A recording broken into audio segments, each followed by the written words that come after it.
नमस्कार मित्रांनो, मी किरण सूर्यवंशी मित्रांनो आणि एक नवीन व्हिडिओमध्ये तुमचं स्वागत. मित्रांनो, डॉक्टर अब्दुल कलाम शिष्यवृत्ती योजना आणि माननीय अण्णाभाऊ साठे योजना यासाठी तुम्हाला 10वी-12वीच्या विद्यार्थ्यांसाठी ज्यांनी जास्त मार्क घेतले आहेत त्यांना पुणे महानगरपालिकातर्फे स्कॉलरशिप दिली जाते. तर याआधी मी हा व्हिडिओ बनवला होता, त्यावर तुम्हाला खूप प्रॉब्लेम येत होते. तर हा व्हिडिओ नवीन आहे. हा व्हिडिओ नक्की तुम्ही शेवटपर्यंत पहा. त्यापूर्वी आपण या व्हिडिओमध्ये यासाठी तुम्हाला काय बदल झाले आहेत, यासाठी तुम्हाला कोणते डॉक्युमेंट लागणार आहेत, यासाठी तुम्हाला काय करायचं आहे याची A to Z माहिती आपण या व्हिडिओमध्ये पाहणार आहे. तर व्हिडिओ नक्की शेवटपर्यंत पहा आणि आपल्या चॅनलवर जर तुम्ही नवीन असाल तर चॅनलला सबस्क्राईब करून ठेवा, जेणेकरून तुम्हाला असेच नवनवीन व्हिडिओ आपल्या चॅनलवर पाहायला भेटणार आहेत. तर चला तर मित्रांनो, व्हिडिओ सुरू करूयात. तर मित्रांनो, तुम्हाला पुणे महानगरपालिकातर्फे जी 10वी-12वीच्या विद्यार्थ्यांना स्कॉलरशिप दिली जाते म्हणजेच डॉक्टर अब्दुल कलाम योजनेसाठी तुम्हाला ऑनलाईन अर्ज करण्यासाठी सर्वात प्रथम तुम्हाला गुगलवर येऊन तुम्हाला DBT पुणे कॉर्पोरेशन हे सर्च करायचं आहे. याची लिंक मी डिस्क्रिप्शन बॉक्समध्ये दिलेली आहे. त्यावर तुम्ही टॅप करून या वेबसाईटवर तुम्ही येऊ शकता. या वेबसाईटवर तुम्ही आल्यानंतर तुम्ही यामध्ये पाहू शकता. यामध्ये सर्वात प्रथम पुणे महानगरपालिका संचलित भारतरत्न डॉक्टर बाबासाहेब आंबेडकर विद्यार्थी वसतिगृह योजनेसाठी अर्ज करण्याची प्रक्रिया मध्ये तुम्हाला सर्वात प्रथम नवीन नोंदणीवर क्लिक करा आणि नोंदणी करा ही सर्व माहिती दिलेली आहे. आणि शालेय विद्यार्थ्यांना लाभाचे थेट हस्तांतरण 1 लाखापेक्षा अधिक विद्यार्थी शालेय साहित्याच्या रकमेचे वितरण, साहित्य खरेदीची रक्कम थेट लाभार्थ्याच्या बँकेत यामध्ये सर्व माहिती दिलेली आहे. तर यामध्ये तुम्हाला सर्वात प्रथम खाली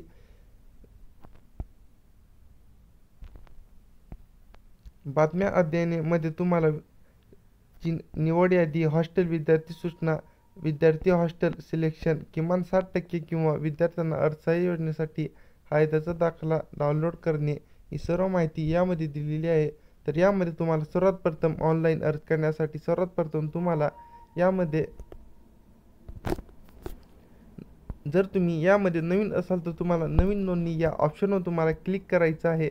नवीन नोंदणी या ऑप्शनवर तुम्ही क्लिक केल्यानंतर तुम्हाला सर्वात प्रथम तुम्हाला वापरकर्ता नोंदणीसाठी तुम्हाला तुमचे पहिले नाव जे आधार कार्डवर आहे ते नाव, नंतर तुम्हाला तुमच्या वडिलांचे नाव, नंतर तुम्हाला तुमचे सरनेम म्हणजेच तुम्हाला तुमचे आडनाव, नंतर तुम्हाला तुमचा जो 12 अंकी आधार कार्ड नंबर असतो तो आधार कार्ड नंबर, मोबाईल नंबर जो की तुमच्या आधार कार्डला लिंक असणे गरजेचं आहे, नंतर तुमची ईमेल ID, नंतर आपण ईमेल ID प्रमाणेच लॉगिन ID इच्छिता.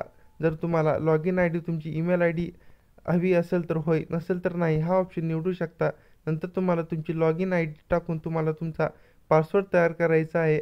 पासवर्ड तयार करून कन्फर्म पासवर्ड करून तुम्हाला खाली सादर या ऑप्शनवर तुम्हाला क्लिक करून तुम्हाला तुमचे यामध्ये रजिस्ट्रेशन करायचं आहे. रजिस्ट्रेशन केल्यानंतर तुम्हाला तुमची सर्व माहिती तुमच्या ईमेल IDवर येईल. नंतर तुम्हाला तुमचे रजिस्ट्रेशन झाल्यानंतर तुम्हाला आता लॉगिन या ऑप्शनवर तुम्हाला क्लिक करायचं आहे. लॉगिन या ऑप्शनवर तुम्ही क्लिक केल्यानंतर तुम्हाला यामध्ये 2 पर्याय दिसतील. यामध्ये तुम्हाला पहिला ऑप्शन नागरिक या ऑप्शनवर तुम्हाला क्लिक करायचं आहे.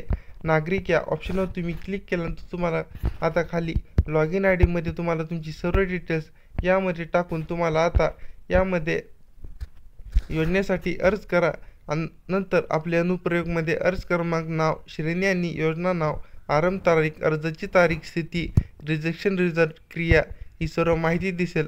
तर यासाठी तुम्हाला ऑनलाईन अर्ज करण्यासाठी तुम्हाला सर्वात प्रथम योजनेसाठी अर्ज करा या ऑप्शनवर तुम्हाला क्लिक करायचं आहे. योजनेसाठी अर्ज करा या ऑप्शनवर तुम्ही क्लिक केल्यानंतर तुम्हाला खाली आता तुमचे प्लीज सिलेक्ट डिपार्टमेंट यामध्ये तुम्हाला निवडा या ऑप्शनवर तुम्हाला क्लिक करून तुम्हाला पहिला ऑप्शन समाज विकास विभाग या ऑप्शनवर तुम्हाला क्लिक करायचं आहे. नंतर तुम्हाला खाली केंद्र व राज्य शासन यांच्याकडून विशेष प्रावीण्य, राष्ट्रपती पदक, शौर्य पदक इत्यादी मिळाले आहे का, अथवा स्वातंत्र्य सैनिक असाल तर तुम्ही होय, नाही तर नाही हा ऑप्शन तुम्ही निवडू शकता. नंतर तुम्हाला खाली अर्जदाराकडे जातीचे प्रमाणपत्र आहे का, असेल तर होय, नसेल तर नाही. तुमच्याकडे जातीचे प्रमाणपत्र असणे गरजेचं आहे. नंतर तुम्हाला तुमची जातीचा प्रकार यामध्ये निवडायचा आहे. तुमची जातीचा प्रकार यामध्ये तुम्ही निवडल्यानंतर तुम्हाला खाली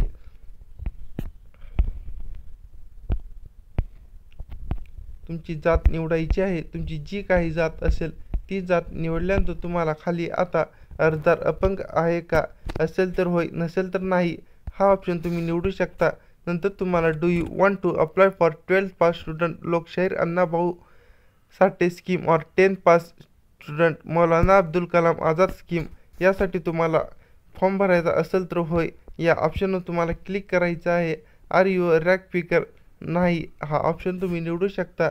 are you from night school नाही हा ऑप्शन तुम्ही निवडू शकता.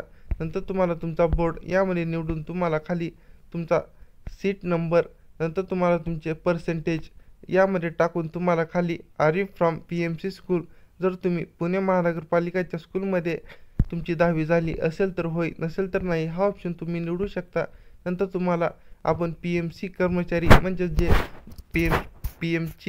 PMCच्या पुणे महानगरपालिकेचा सिटी बस असेल त्याचे तुम्ही कर्मचारी असेल तर तुम्हाला होय, नसेल तर नाही हा ऑप्शन तुम्ही निवडू शकता. नंतर तुम्हाला तुमचे लिंग यामध्ये निवडायचं आहे. जर तुम्ही पुरुष असाल तर पुरुष, स्त्री असाल तर स्त्री हा ऑप्शन तुम्ही निवडू शकता. नंतर तुम्हाला तुमची डेट ऑफ बर्थ यामध्ये आधार कार्डप्रमाणे टाकायची आहे. नंतर तुम्हाला तुमची डेट ऑफ बर्थ टाकल्यानंतर तुम्हाला खाली सर्व माहिती येऊन जाईल. नंतर तुम्ही कचरा वेचक अर्ज करू इच्छिता करायचा असेल तर होय, नसेल तर नाही हा ऑप्शन तुम्ही निवडू शकता. नंतर तुम्हाला खाली तुम्ही MPSC व UPSC पूर्व परीक्षेत उत्तीर्ण होऊन परीक्षेत पात्र होणाऱ्या प्रत्येक 100 विद्यार्थ्यांना पुस्तके खरेदी अर्थसहाय्य अर्ज करू इच्छिता करायचं असेल तर होय, नसेल तर नाही हा ऑप्शन तुम्ही निवडू शकता. नंतर तुम्ही तुमची सर्व माहिती भरल्यानंतर तुम्हाला खाली पुढे आणि रद्द करा या ऑप्शनवर तुम्हाला क्लिक करायचं आहे. पुढे या ऑप्शनवर तुम्ही क्लिक केल्यानंतर तुम्हाला लागू करण्यासाठी योजना निवडा. यामध्ये तुम्हाला योजना श्रेणीमध्ये पहिला ऑप्शनमध्ये तुम्हाला मागासवर्गीय कल्याणकारी योजना या ऑप्शनवर तुम्हाला क्लिक करायचं आहे. नंतर निवडल्यानंतर तुम्हाला खाली आता माझे दस्तऐवज या ऑप्शनवर तुम्हाला क्लिक करायचं आहे.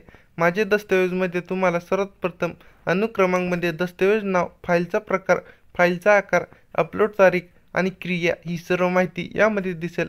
दस्तऐवजमध्ये तुम्ही सर्वात प्रथम तुम्हाला तुमचे आधार कार्ड यामध्ये अपलोड करायचं आहे. तुमचे आधार कार्ड अपलोड केल्यानंतर तुम्हाला तुमच्या 10वीचे मार्कशीट, जे मार्कशीट असेल ते मार्कशीट आणि तुम्हाला 10वीचे जे प्रमाणपत्र भेटलं असेल ते प्रमाणपत्र अपलोड करून तुम्हाला तुमचे यामध्ये हे दस्तऐवज अपलोड करून तुम्हाला तुमचा हा फॉर्म सबमिट करायचा आहे.